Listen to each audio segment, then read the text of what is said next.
Hello everyone and welcome to my channel, and today I'll be reading a Xiao listener by me. So let's get into it. Xiao was really shy. That was something that you actually knew. When the two of you are friends, you came to know that. And he was not shy in the regular meaning of shy. He was just really awkward and shy when it came to physical touch and some other aspects of affection. Besides that, there was no shyness involved. But you've come to know how to navigate this, especially as the two of you started dating as well. You knew very well how to predict his mood swings, how to be able to deal with him, and how to introduce him to new things. It often surprised you just how often you could be unfamiliar with things that everyone would know. But he's never experienced love before, he says. He's never had a lover, and he's never been in a relationship. So, of course, a lot of things that you know, maybe have not even tried but just know of, he would not even have any idea about. It was startling at first, but somehow it was comforting in its odd, weird way. Maybe you could teach him, and even better, he'd be less thirsts. So you didn't have to worry about him having all that ton of experience when you had nothing in return. The two of you were just as inexperienced as one another, and you were going to do your best to make this as good and enjoyable as it could be. He has not been hugged in years, he says, when you hug him the first time, and the two of you spend a lot of time cuddling after. The first time you hug, he's really stiff.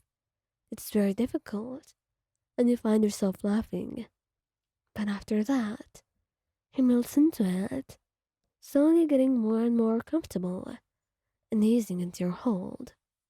It was extremely adorable in its own way, and it was that moment that you knew you wanted to be with him forever, in every possible way.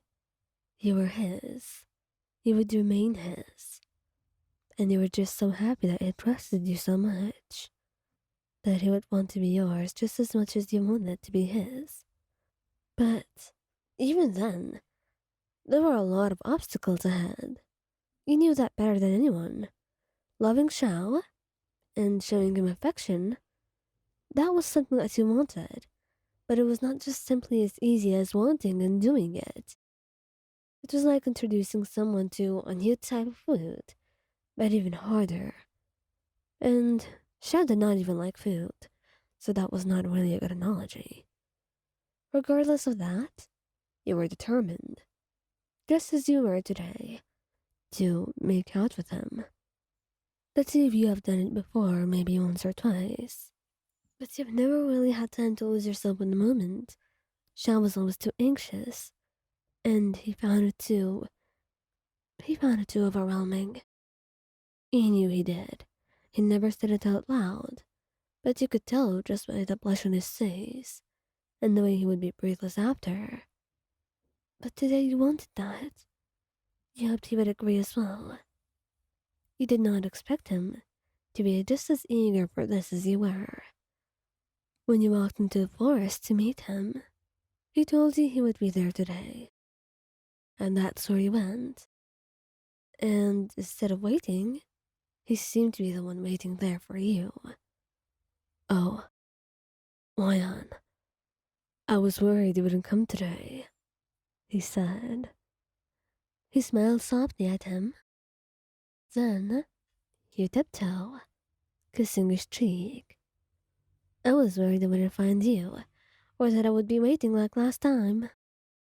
You know it was an accident, right? I know. I'm only teasing you. Anyway, I was thinking maybe we could spend some time together, instead of just walking around. How about we sit here? I like this place. And so he agrees.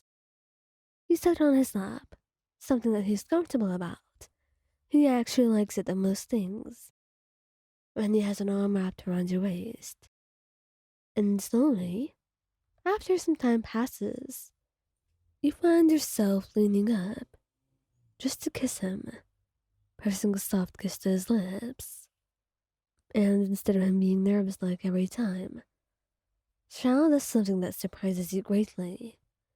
He cups your face in his hands and brings you even closer, closing his eyes as you closed your own as well. Your face was bright red. You were blushing.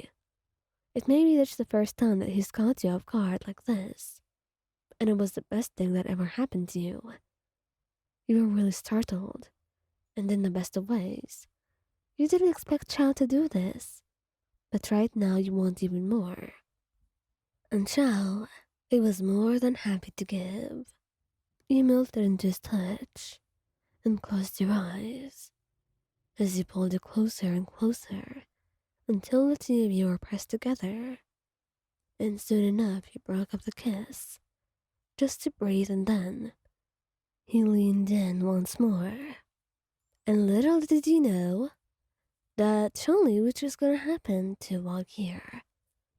The poor man had no idea the two of you would be meeting here. He had no idea about Xiao's whereabouts. But he just so happened to like walking in the forest as well. And that's when he stumbles upon the sight of Xiao making out with you. It was quite strange for Xiao to not pay attention to his surroundings like this, to be lost in a moment so thoroughly. And Charlie found himself watching for a moment before looking away, chuckling to himself. He was happy that Xiao found someone like you, someone who could love and someone who could make him forget about the world, even if for a moment or two. And as he walked by and saw you, he made sure not to make any appearance, so Xiao would not see him and be embarrassed. He just hoped the two of you would be having fun, and for Xiao to be happier. He was happy to see him happy again. And little did Charlie know, there would be a lot for you two. A lot of happiness, a lot of love, and a lot of things for Xiao to feel and to discover in this new chapter of his life with you.